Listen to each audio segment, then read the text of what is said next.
आपका मन एक दर्पण की तरह है, इसमें सब कुछ प्रतिबिंबित हो रहा है। आप इसे और इसे देख सकते हैं, लेकिन आप इसे नहीं देख सकते क्योंकि ये दर्पण के पीछे है। आपको एक आसान काम करना चाहिए। कुछ ही दिनों में आप दर्पण के दूसरी तरफ होंगे।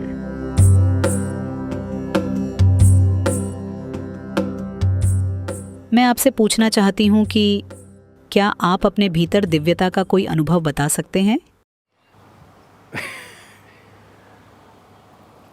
It's like this.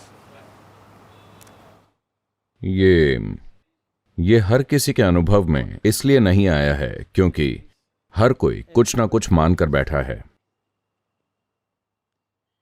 इकलौता काम जो मैंने अपने साथ किया है वो ये कि मैं अशिक्षित रहा। जैसा मैं शिशु अवस्था में था वैसा ही मैं अपने मन में आज भी हूं।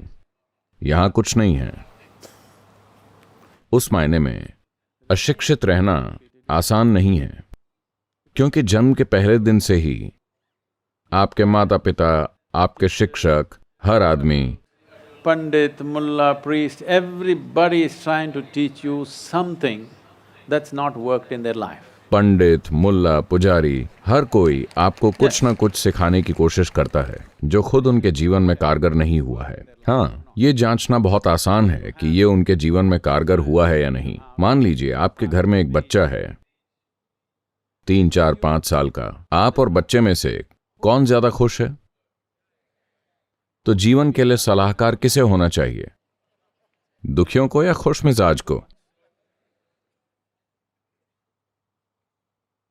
तो अगर आप उन लोगों को देखें जो आपको हर तरह की सलाह और शिक्षा दे रहे हैं तो पहले उनके चेहरों को देखें, उनकी बातों को मत सुनें। अगर वो वाकई आनंदित हैं तभी आपको उनकी बातें सुननी चाहिए। हमें पता होना चाहिए कि वो इतने आनंदित कैसे हुए। अगर वो दुखी हैं तो इससे कोई फर्क नहीं पड़ता कि वो कितनी बड़ी बड़ी बातें कर रहे हैं, ये कमबख्त चीजें उनके लिए कारगर नहीं हुई हैं। तो मैंने अपने साथ सिर्फ यही किया कि मैं अशिक्षित रहा। इसका मतलब है कि अपने माता पिता से, परिवार से, धर्म से, संस्कृति से, किसी भी फिलॉसफी से, राजनीति से, आसपास हो रही चीजों से पहचान न जोड़ना। आप शामिल हो सकते हैं लेकिन आपने पहचान नहीं जोड़ी है। अगर आप पहचान नहीं जोड़ते तो यह स्वाभाविक है कि आपकी बुद्धि भीतर की ओर मुड़ेगी और इसे खोजना चाहेगी। लेकिन चूंकि हमारे पास पहले से ही निष्कर्ष हैं, हम बेशक जानते हैं कि भगवान कहाँ हैं, उनका नाम जानते हैं, उनकी पत्नी का नाम, उनके कितने बच्चे हैं, उनका जन्मदिन जानते हैं, उन्हें अपने जन्मदिन पर क्या पसंद है। ये एक गंभीर समस्या है। लेकिन आप अपने बारे में कुछ नहीं जानते। जैसा कि मैंने आपसे पहले भी कहा, सिर्फ और सिर्फ एक ही चीज जिसका आप अनुभव कर सकते हैं वो ये जीवन है जो आपके भीतर घटित हो रहा है। यहां जो हो रहा है उसे आप अनुभव नहीं कर सकते। जो यहां होता है सिर्फ उसे आप अनुभव कर सकते हैं। अगर आप इसे देखते हैं तो आप इसे सिर्फ वैसा देखते हैं जैसा ही आपके मन में दिखता है ना? इसे जानने का कोई और तरीका है ही नहीं। लेकिन मान्यताएं आपको इससे बाहर निकलने का एक रास्ता देती हैं। अगर आप किसी चीज पर विश्वास न करें, न ही किसी चीज पर अविश्वास करें, तो स्वाभाविक रूप से हर इंसान अंदर की ओर मुड़ गया होता। चूंकि वो कुछ मानते हैं इसलिए स्वर्ग की ओर देख रहे हैं। अगर आप ये निष्कर्ष न रखें तो मानव बुद्धि की प्रकृति ऐसी है कि वो स्वाभाविक रूप से समझेगी कि आपके अनुभव का केंद्र आपके भीतर है। अगर आप अभी जिस तरह से आप दुनिया को देख रहे हैं, आपका मन एक दर्पण की तरह है, इसमें सब कुछ प्रतिबिंबित हो रहा है। आप इसे यहां नहीं देख रहे हैं, आप इसे अपने भीतर देख रहे हैं। तो ये दर्पण आपको सब कुछ दिखा रहा है। ये मत मानिए कि ये एक समतल दर्पण है। कई विकृतियां हैं लेकिन फिर भी ये चीजें दिखा रहा है।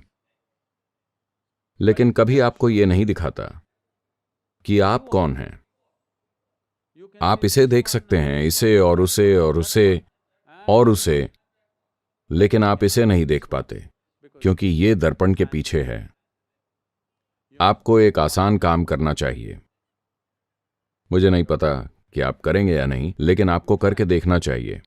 अगर आप ध्यान देते हैं अभी आप बैठे हुए हैं और 2 घंटे तक बैठे रहने से ऐसे ऐसे हो रहे हैं। जब आप खड़े होते हैं तो आपके अंदर कुछ सुखद अनुभूति फैलती है। मांसपेशियों का आराम नहीं, अगर गौर करें तो कोई ज्यादा गहरी अनुभूति, एक खास प्रसन्नता होती है। या आप लंबे समय से खड़े हैं, आप बैठ जाते हैं, कुछ सुखद अनुभूति होती है। या मान लीजिए कि आपको प्यास लगी है, आप एक गिलास पानी पीते हैं। सिर्फ पानी की ठंडक नहीं, प्यास का बुझना नहीं, बल्कि कहीं गहरे में एक सुखद अनुभूति होती है।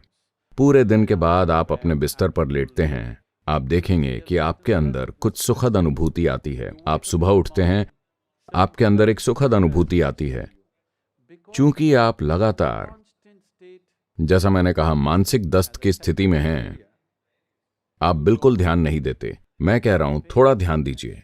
आज जब आप डिनर के लिए घर जाएं, जहां भी आप जाएं, आप एक युवा लड़की हैं तो मैं इसे आप पर छोड़ता हूं। आप जहां भी डिनर के लिए जाएं, तब तक ना खाएं जब तक आपको वाकई भूख न लगी हो। फिर खाना आता है, इंतजार करें।